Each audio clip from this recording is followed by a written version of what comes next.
Mis queridos amigos y hermanos, sean todos bienvenidos en el nombre de nuestro Señor Jesucristo a una nueva edición de su comentario al texto bíblico sobre el cual la lección de la escuela sabática está basada, y es nuestro privilegio en el nombre del Señor comentar en esta ocasión la lección número 6, titulada Guerreros de Oración. ¿Qué es lo que vamos a ver el día de hoy? Vamos a explorar los textos bíblicos que nos hablan acerca de la vida de oración de tres personajes bíblicos, en específico el profeta Daniel, Enoc y Moisés.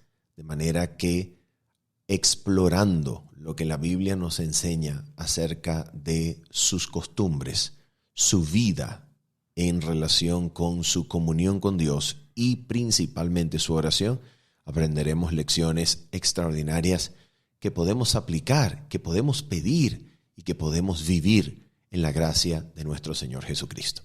Así que antes de orar, solo quiero recordarles nuestros dos complementos. Nuestro bosquejo escrito, cuyo enlace de descarga quedará dejado allí en los comentarios y en la descripción de este mismo video.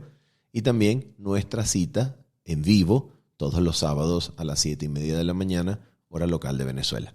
Muy bien, vamos a orar y de inmediato vamos al texto bíblico. Oramos juntos. Padre bendito, Padre santísimo, en el nombre de Jesús, es nuestro anhelo que vengas con tu Espíritu y que tu Espíritu pueda preparar, pueda abrir nuestros corazones, nuestros ojos, puedas preparar nuestro entendimiento y mostrarnos a través de tu palabra la belleza, la santidad, la gloria de tu carácter por medio de Cristo Jesús. Que podamos ver a Cristo, Señor, en tu palabra, y al aprender sobre la oración, podamos, Señor, en el nombre de Cristo ser despertados a la necesidad de vivir aún una comunión más íntima contigo, Señor, por medio de la oración. Te lo pedimos, Padre bueno, en el santo nombre de Cristo el Señor Jesús. Amén y amén.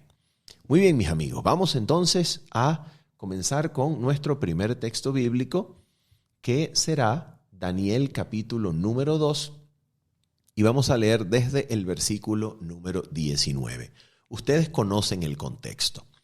El contexto de esta declaración que nosotros vamos a leer de parte de Daniel es aquel momento histórico en donde al rey Nabucodonosor le fue revelado de parte de Dios un sueño, una visión, durante su sueño, donde veía el porvenir del mundo representado a través de un ídolo, de una estatua, de una imagen terrible, de aspecto terrible, donde la sucesión de los dominios e imperios mundiales le fue mostrada, en parte para mostrarle al rey que su imperio, el imperio neobabilónico, no duraría para siempre, sino que el rey debía humillarse delante del Señor que conoce todas las cosas, y en segundo lugar para beneficiar a las generaciones que, tomando en serio la palabra de Dios, verían en el profeta Daniel un tesoro profético que mostraría desde hace siglos la historia del mundo tal cual como acontecería, para que, beneficiados por esa profecía, nosotros creyésemos en el Dios que dirige los tiempos, que dirige las edades, que quita y pone reyes, el único que conoce el fin desde el principio, y le adorásemos en gratitud y confiásemos en su capacidad para dirigir a todo aquel que es guiado por el Espíritu. Bien, en ese contexto, Nabucodonosor recibe el sueño, se le va, manda a llamar a los sabios y le dice a los sabios: el sueño, el asunto se me ha olvidado, se me ha ido. Por favor, díganme ustedes el sueño y la interpretación. Para yo saber que podéis decirme la interpretación, decidme también el sueño. Ante esto los sabios quedan atónitos, quedan pasmados y le dicen al rey: bueno, rey, diga el rey el sueño y nosotros le daremos la interpretación. Nabucodonosor dice: no, ya sé que lo que ustedes están preparando es una respuesta mentirosa. Para yo saber que podéis darme la interpretación, decidme el sueño y sabré que podéis entonces darme la interpretación. Ante esto los sabios, los magos, los astrólogos dicen, mira, rey, lo que tú pides es demasiado difícil y no hay hombre sobre la tierra que pueda decirte el sueño y su interpretación, salvo los dioses cuya morada no es con la carne. Y entonces el rey Nabucodonosor se enfurece y manda matar a todos los sabios. Y cuando llega Arioc, el capitán de la guardia, a Daniel, para agarrarlo junto con sus amigos y matarlos, porque Daniel era considerado parte de los sabios, de los magos, de los astrólogos. Daniel era considerado parte de ese grupo de sabios. Entonces Daniel le pregunta a Arioc, ¿qué es lo que sucede? ¿Por qué el rey ha tomado una decisión y un edicto tan apresurado?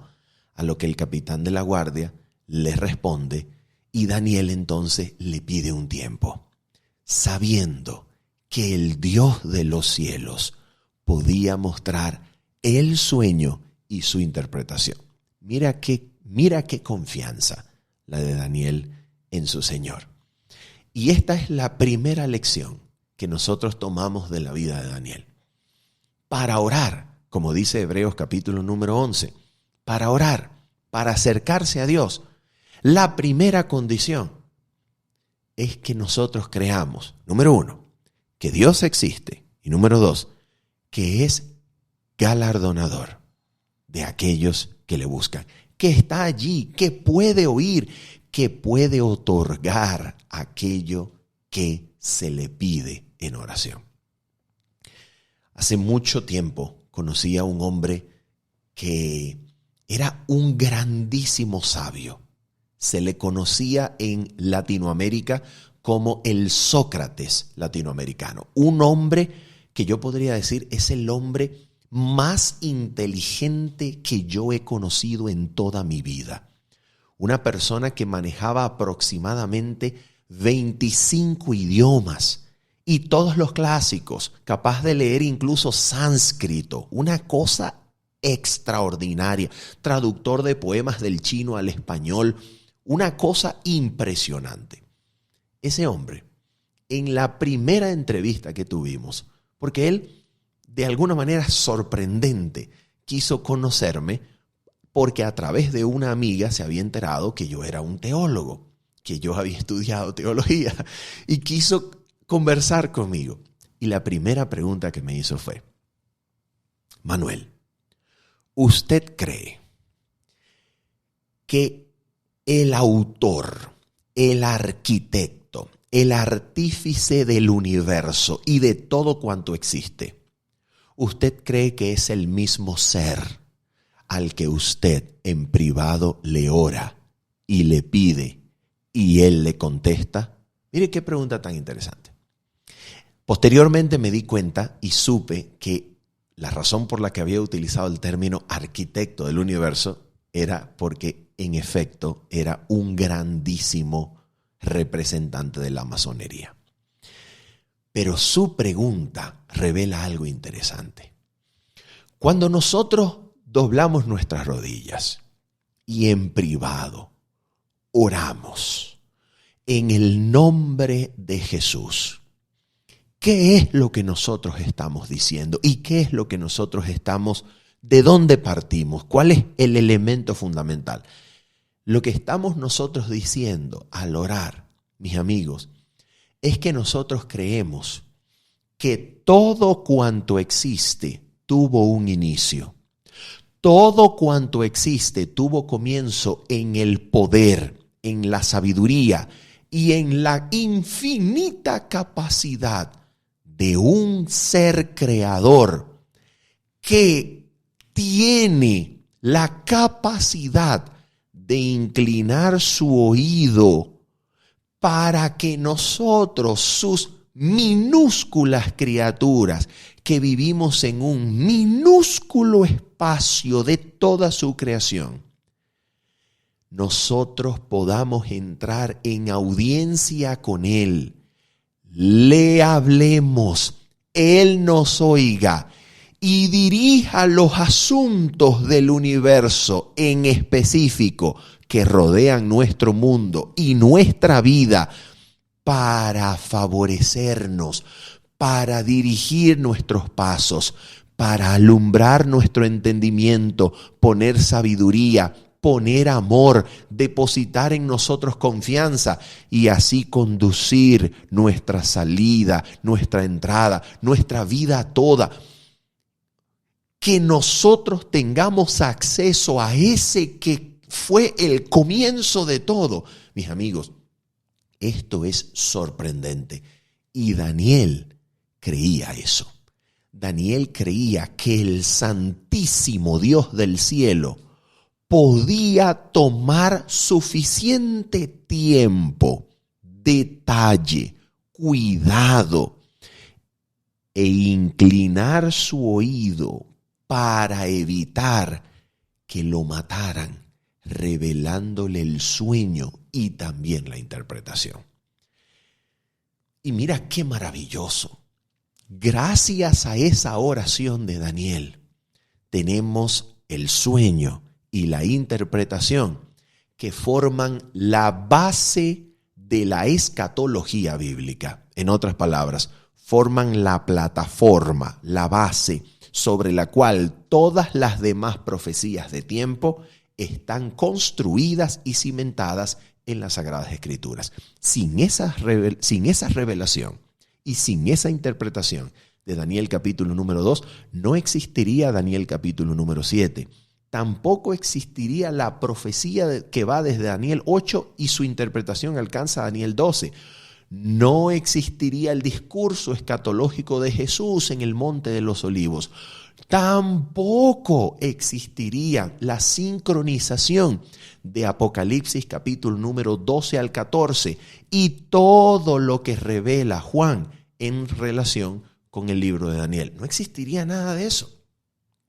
Y el conocimiento del futuro por parte del pueblo de Dios habría que haber llegado de alguna otra forma. Pero nos llegó gracias a la fe de un hombre que creyó que el santo Dios del cielo podía interpretar y revelar lo que el rey Nabucodonosor había soñado y había pensado. Ahora mira esto, mira lo que nos dice entonces la Escritura. Dice el texto bíblico en Daniel capítulo 2, versículo 20 en adelante. Daniel dijo lo siguiente. Y Daniel habló y dijo, sea bendito el nombre de Dios de siglos en siglos, porque suyos son el poder y la sabiduría. Él muda los tiempos y las edades, quita reyes y pone reyes, da la sabiduría a los sabios y la ciencia a los entendidos. Él revela lo profundo y lo escondido, conoce lo que está en tinieblas y con él mora la luz. A ti, oh Dios de mis padres, te doy gracias y te alabo, porque me has dado sabiduría y fuerza. Y ahora me has revelado lo que te pedimos, pues nos has dado a conocer el asunto del rey. Maravilloso, maravilloso. Esta es la grandeza del Dios a quien nosotros le servimos. Mis amigos, ante este ejemplo de Daniel, ¿qué es lo que nosotros podemos hacer? Pues gracias a nuestro Dios, nosotros tenemos a un Dios personal, a quien podemos pedirle que nos aumente la fe. A ver, que nos ayude a creer que Él, el mismo autor de los cielos y la tierra, el infinito creador que es infinitamente superior a la creación, absolutamente distinto a la creación y origen de todo cuanto existe, que nos ayude a creer que Él, ese creador, es el mismo que inclina su oído a nosotros cuando tenemos necesidades, cuando tenemos gozos, cuando tenemos carencias, cuando tenemos angustias, cuando tenemos y reconocemos debilidades, cuando hay algo que confesar, cuando hay algo que contarle.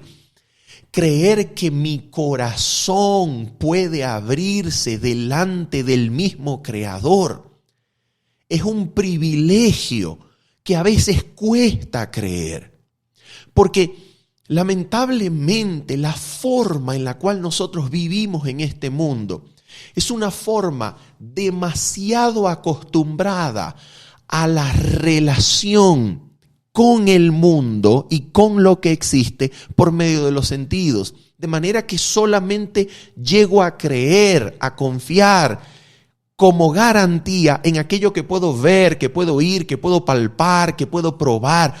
Mi vida en relación con lo que existe afuera de mí es a través de los sentidos.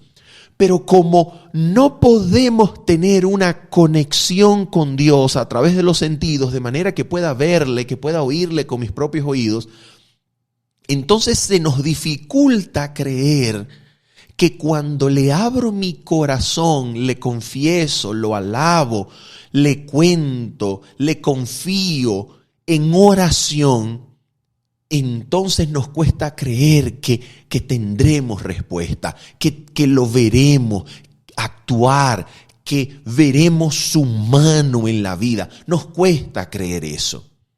Y la evidencia de que nos cuesta, y yo lo hablo desde mi propia experiencia. Por ejemplo, se nos enferma un hijo o sufrimos cualquier tipo de percance, accidente que requiera algún profesional de la salud. Este servidor suyo, yo mismo, Manuel, ¿qué es lo que pienso inmediatamente? La primera opción, ¿cuál es? Hay que llamar a un médico. Esa es la primera opción. Hay que llamar a un médico. Debo conseguir un pediatra para mis hijos. Necesito una dosis de medicamento o de cualquier tratamiento. Esa es la primera cosa. A ver, pero ¿por qué este cerebro piensa en primer lugar en eso antes de decir, Padre, Dios de los cielos, Padre de nuestro Señor Jesucristo, estoy atravesando una dificultad. En esta hora, Señor, elevo a mi hijo, a mi hija delante de ti para que lo sane. ¿Por qué razón?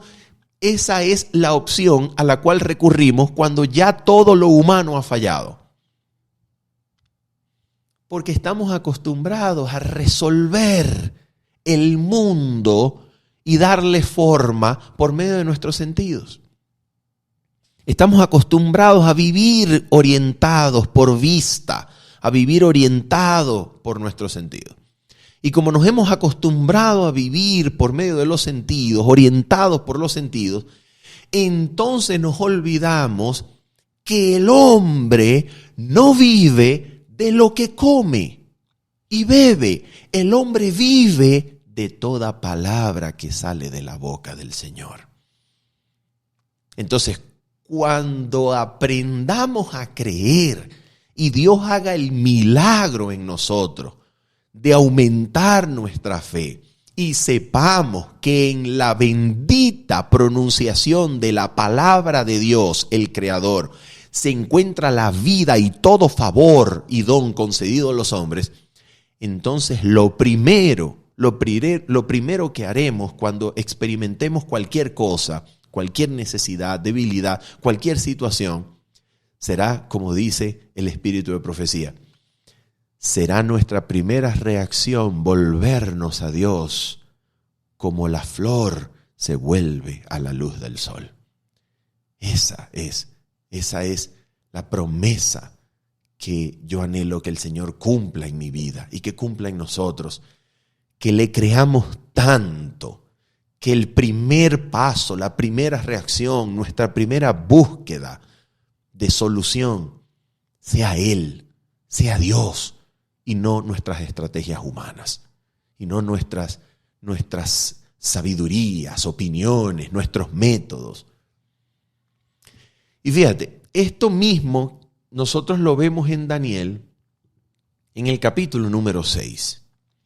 Mira a Daniel en el capítulo número 6, versículo número 10 y 11. Mira lo que dice el texto bíblico.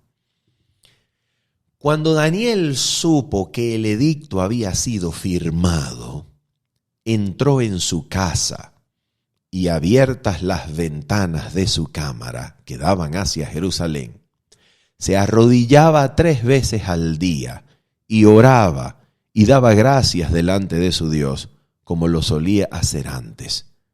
Entonces se juntaron aquellos hombres y hablaron a Daniel orando y rogando en presencia de su Dios. Fíjate,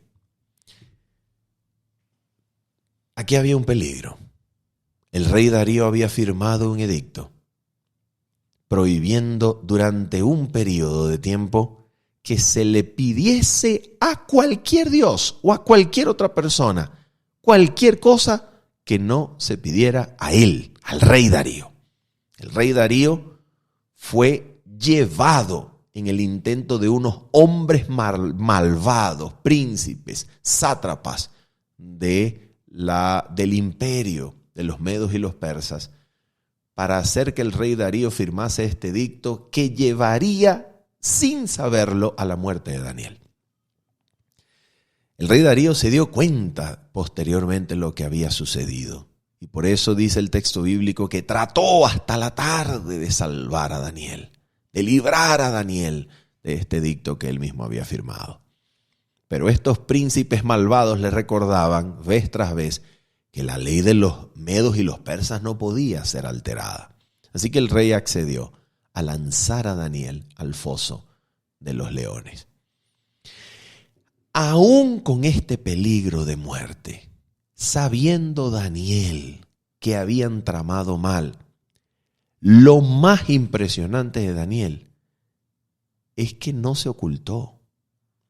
No se ocultó. Este hombre continuó, según era su costumbre, orando 3 veces al día con las ventanas abiertas en dirección a Jerusalén. Una cosa impresionante. ¿De dónde saca este hombre la serenidad para orar así en medio del peligro? ¿De dónde saca este hombre la serenidad para estar dispuesto a perder su vida si con eso testifica del Dios del cielo? ¿De dónde saca este hombre eso? Cuando uno ve la vida de estos personajes bíblicos, ¿cuál es la reacción que debería suceder en nosotros? ¿Qué es lo que nosotros deberíamos experimentar?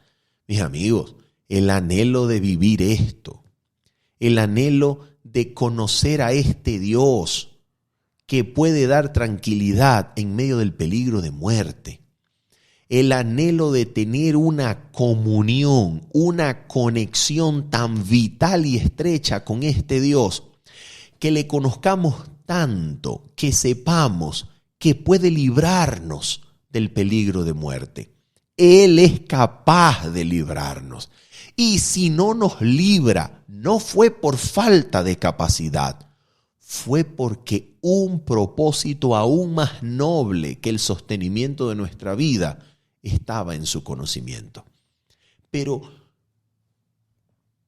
necesitamos esto, necesitamos conocerlo así, tenerlo como el fiel amigo que puede librar de la boca de los leones, que puede librar del fuego, que puede librar de la angustia, de la aflicción, del peligro, que puede sostenernos aún pasando por el valle de la muerte. Aún puede sostenernos. La muerte no es la última palabra. La muerte no tiene la última palabra para aquel que es guiado por el cuidado de Dios y que cree en ese cuidado. Esto es lo que necesitamos aprender para poder orar así, entrar en comunión y conocimiento de aquel que puede sostener a pesar de la muerte. Necesitamos esta fe. Y yo creo que este es el punto de la vida de Enoc. Vamos a mirar la vida de Enoc. ¿Y cómo lo vemos? Mira la forma en la que el texto bíblico está estructurado. Y esto lo vemos a través de la repetición. Mira, cuando en el texto bíblico el autor repite una fórmula, ahí hay un mensaje. Ahí hay un mensaje. Mira la repetición de la fórmula. Vamos a leer Génesis, capítulo número 5. Fíjate esto. Vamos a comenzar en el versículo número 5. Mira esto. Génesis 5:5. Mira esto. Y fueron todos los días que vivió Adán 930 años y murió. Fíjate la fórmula. Y fueron X días y murió. Fíjate, y murió. Mira el versículo 8. Y fueron todos los días de Set 912 años y murió. Fíjate el versículo 11. Y fueron todos los días de Enos 905 años y murió. Versículo 14. Y fueron todos los días de Cainán 910 años y murió. Versículo 17. Y fueron todos los días de Mahalaleel 895 años y murió. Y fíjate. Y fueron todos los días de Jarec 962 años y murió. Ahora mira la fórmula. Versículo 23. Y fueron todos los días de Enoc 365 años. ¿Te das cuenta? ¿Te das cuenta de lo que sucede? Aquí hay un rompimiento, aquí hay un quiebre de la fórmula. ¿Para qué? Ahora mira lo que te introduce. Caminó pues Enoc con Dios y desapareció porque le llevó Dios. Fíjate. ¿Y por qué esto es así? Versículo 22. Y caminó Enoc con Dios después que engendró a Matusalén 300 años y engendró hijos e hijas. ¿Cuál es el punto de la narrativa bíblica? ¿Cuál es el punto si nosotros tomamos en cuenta la estructura del pasaje? La repetición estructural para luego romper el molde a través de los versículos 22 al 24. ¿Cuál es el propósito? Fíjate, el propósito es bien sencillo. De esta cárcel que se llama muerte, el propósito de Satanás es hacernos creer que nadie sale. El propósito de Satanás es hacerle creer al ser humano a través de la forma en que el ser humano conoce y se relaciona con la realidad, que es a través de los sentidos. Satanás ha intentado hacernos creer que lo único seguro es la muerte y de allí nadie sale. Si lo único seguro es la muerte y de allí nadie sale, como es el propósito de Satanás hacernos creer, ¿de qué vale entonces el servicio a Dios? ¿De qué vale la comunión con el Señor? Fíjate, esa es la intención de Satanás, que el ser humano se formule en su cabeza la duda de que si la muerte es lo único que hay y de allí nadie sale, entonces lo que sea que suceda durante el tiempo de vida no importa. No importa si me caso, si no me caso, si tengo hijos, si no tengo hijos, si estudio, si no estudio. No importa lo que yo haga, igual me voy a morir. Y ese es el punto al cual Salomón en Eclesiastés casi llegó. ¿Por qué? Porque si no es por la sabiduría divina, la filosofía y el conocimiento de todo lo que Salomón llegó a conocer, le iba a llevar por el camino de pensar, si la muerte es la suerte de todo hombre y animal, y así como los animales también el hombre muere, entonces ¿cuál es el problema? Que nos preocupemos con vivir bien. ¿De qué vale esta vida? Ese es el punto. Pero Dios rescata a Salomón de allí en el capítulo número 12, mostrándole que hay un propósito, porque el grandísimo creador, autor de la vida, es el juez de toda acción humana, tanto oculta como abierta, de tal manera que el todo del hombre es temer a este Dios, apartarse del mal y guardar así sus mandamientos. Entonces, el propósito de la vida de Enoc es romper esa estructura rígida de fueron tantos años y murió, fueron tantos años y murió. Y Dios rompe esa estructura para mostrarnos que el caminar con Él, que la comunión con este Dios significa vida entre los muertos. La comunión con Dios produce vida. Y aunque la muerte finalice la comunión, hay un Dios que en virtud de la vida misma que de Él recibimos estando en vida, en virtud de esa misma unión, nos sacará del sepulcro si llegásemos a morir. Por el mismo Espíritu con el que hoy podemos tener y participar del poder de la resurrección para vivir una vida nueva en Cristo, Romanos 6, Romanos 8, ¿okay? De allí se saca la información. Según Romanos 6 y Romanos 8, podemos vivir hoy la vida nueva en Cristo por el poder de la gloria del Padre y por el poder que levantó a Cristo de los muertos, por el Espíritu de Dios. Romanos 8, 11. Por el poder y en virtud de ese Espíritu que hoy en vida nos da del poder de la resurrección, por ese mismo Espíritu saldremos de la tumba cuando Cristo Jesús venga por segunda vez y resucite a aquel que murió.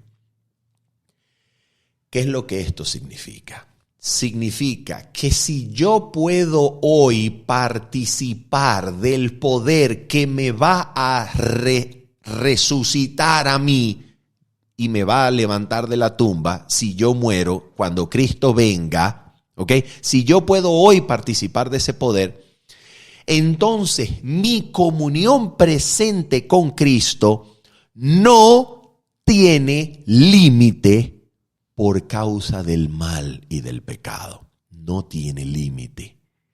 No tiene límite mi crecimiento en la gracia. No tiene límite mi utilidad en el reino de Cristo. No tiene límite. ¿Por qué?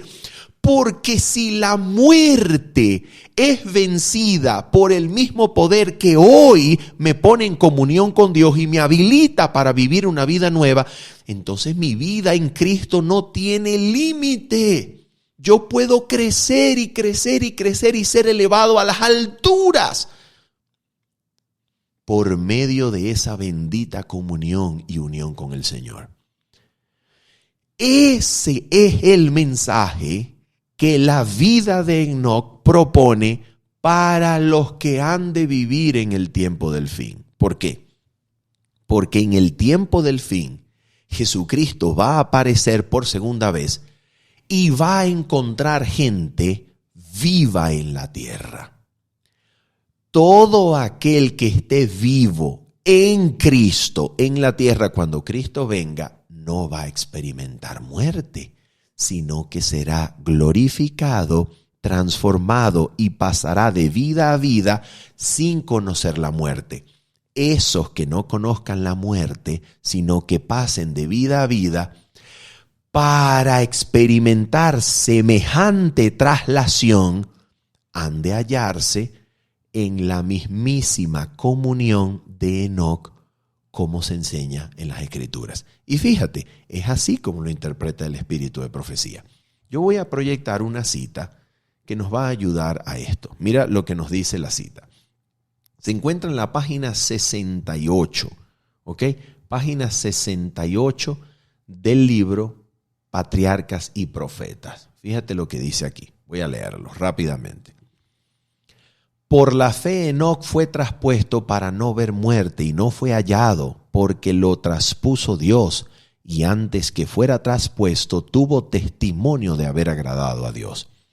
En medio de un mundo condenado a la destrucción por su iniquidad, Enoc pasó su vida en tan íntima comunión con Dios que no se le permitió caer bajo el poder de la muerte.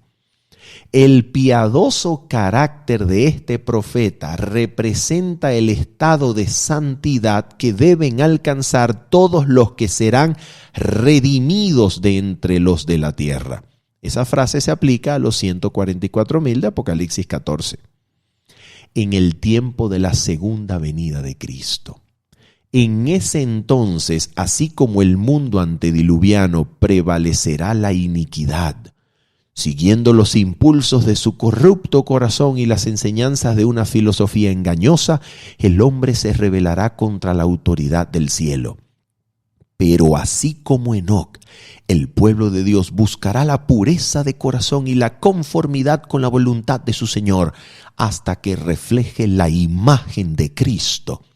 Tal como lo hizo Enoc, anunciarán al mundo la segunda venida del Señor y los juicios que merecerá la transgresión, y mediante su conversación y ejemplos santos condenarán los pecados de los impíos. Fíjate cómo dice aquí, para llevarme esto al comentario. Mira esto.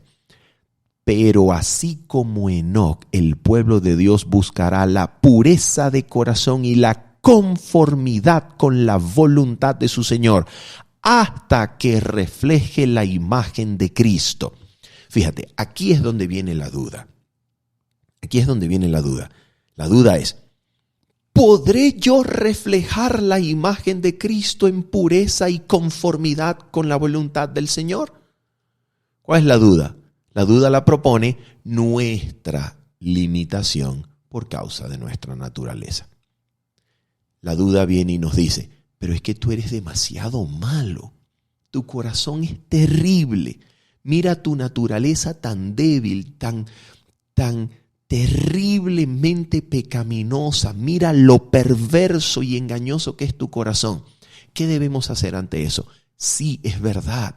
Yo soy débil, horriblemente pecaminoso, caído, tentado demasiado. Mi vida, mi naturaleza, mi corazón son perversos. Yo soy malo por naturaleza. Pero hay un Dios en el cielo que me puede poner en comunión con Él como lo hizo con Enoc. Y ese Dios del cielo me puede dar hoy la participación del poder de la resurrección, para que mi comunión con Él no tenga límite y yo pueda ser vencedor a pesar y en medio de mi naturaleza caída. Puedo ser vencedor para vivir una vida en completa conformidad con la voluntad de Cristo, llegando a reflejar a Cristo. Ese es el mensaje de Enoc. Ese es el mensaje. Y por eso camina 300 años con Dios. Una comunión sin límite. Una comunión perfecta, completa con el Señor. Cada vez más cerca de Dios. Ese es el mensaje del profeta. Ahora vamos a finalizar nuestro comentario con el episodio de Moisés. Mira, Moisés es el profeta que vio a Dios y habló con Dios cara a cara. Y la Escritura lo dice, ningún hombre se levantó después de Moisés como él, que habló con Dios como su amigo. Una cosa impresionante. Ahora, fíjate lo que podemos aprender de la intercesión y de la oración de Moisés en Éxodo capítulo número 32. Para que nosotros nos afirmemos de eso. ¿Ok? Vamos a afirmarnos en eso. Vamos a cimentar nuestra oración en eso. Mira lo que dice aquí. Éxodo 32, versículo 9 en adelante.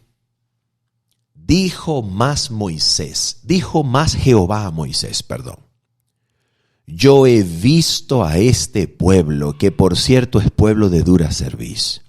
Ahora pues, y fíjate, esta es la palabra de Jehová a Moisés. Ahora pues, déjame que se encienda mi ira en ellos y los consuma. Y de ti yo haré una nación grande. Entonces Moisés oró en presencia de Jehová su Dios y dijo, mira lo que Moisés ahora le va a decir a Dios orando. Oh Jehová, ¿por qué se encenderá tu furor contra tu pueblo, que tú sacaste de la tierra de Egipto con gran poder y con mano fuerte? ¿Por qué han de hablar los egipcios diciendo, para mal los sacó, para matarlos en los montes y para raerlos de sobre la faz de la tierra. Vuélvete del ardor de tu ira y arrepiéntete de este mal contra tu pueblo. Acuérdate de Abraham, de Isaac y de Israel, tus siervos, a los cuales has jurado por ti mismo y les has dicho: yo multiplicaré vuestra descendencia como las estrellas del cielo y daré a vuestra descendencia toda esta tierra de que he hablado y la tomarán por heredad para siempre. Entonces Jehová se arrepintió del mal que dijo que había de hacer a su pueblo. Mira esto. Este texto que nosotros leemos es un texto de esos que desafían las categorías de la teología sistemática.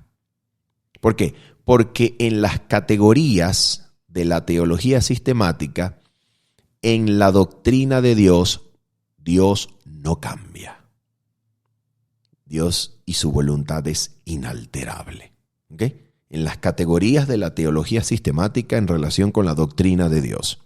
Y su conocimiento es sempiterno, es eterno. Conoce el fin desde el principio. A pesar de que esas cosas son correctas, este pasaje desafía esas categorías. Y está bien que lo desafíe. ¿Por qué? Porque las categorías de la teología sistemática son formulaciones humanas. Entonces, toda formulación humana es imperfecta.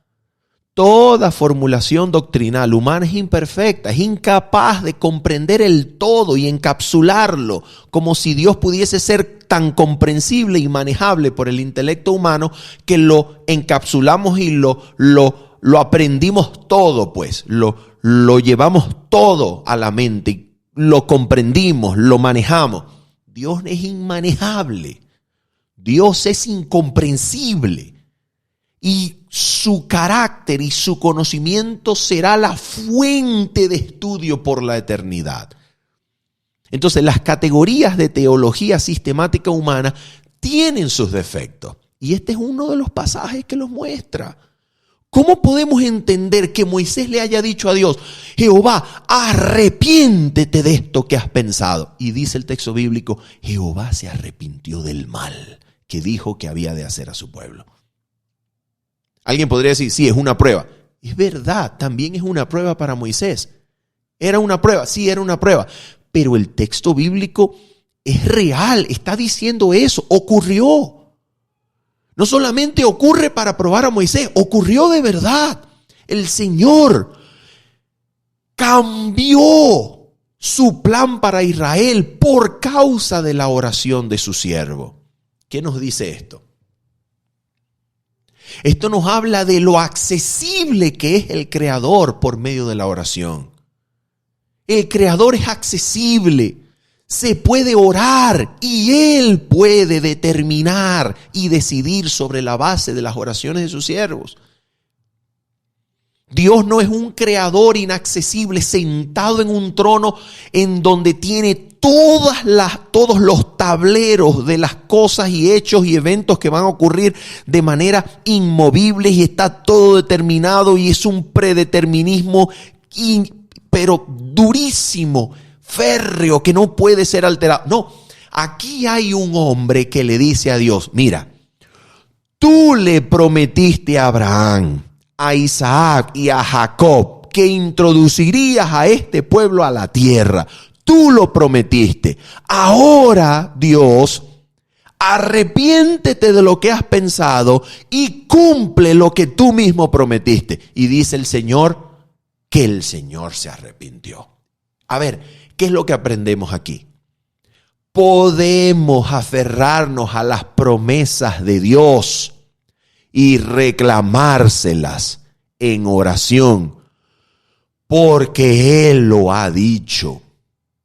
Él lo dijo, y si lo dijo, ha puesto su palabra y su honor en juego. Si lo ha dicho, Él cuidará de su honor, Él cuidará de la gloria de su trono en el cumplimiento de la promesa que nos dio. Así que esa promesa que nos dio con fe y devoción, podemos reclamársela, porque Él lo dijo. Y la fe es precisamente creer que Él cumplirá lo que ha dicho con su palabra y esperar a que esa bendita palabra se cumpla. Y esa promesa que había dado le fue recordada por Moisés. Moisés se la reclamó y Dios actuó favoreciendo a Israel por causa de su promesa, que su siervo Moisés le recordó. Esto es maravilloso que tengamos a un Dios a quien se le pueda recordar su promesa, no porque lo haya olvidado, sino porque Él mismo así ha dispuesto las cosas.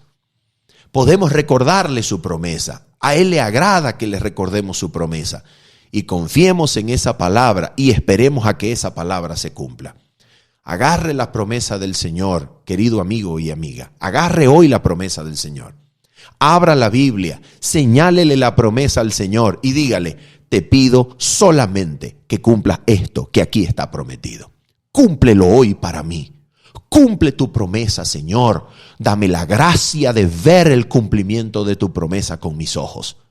Y el Señor hará. El Señor hará. Habiendo dicho esto y esperando que esta lección haya sido de edificación también para usted en este día, nos despedimos invitándoles para el sábado a las 7 de la mañana, hora local de Venezuela. Y hoy les decimos bendiciones. Chao, chao.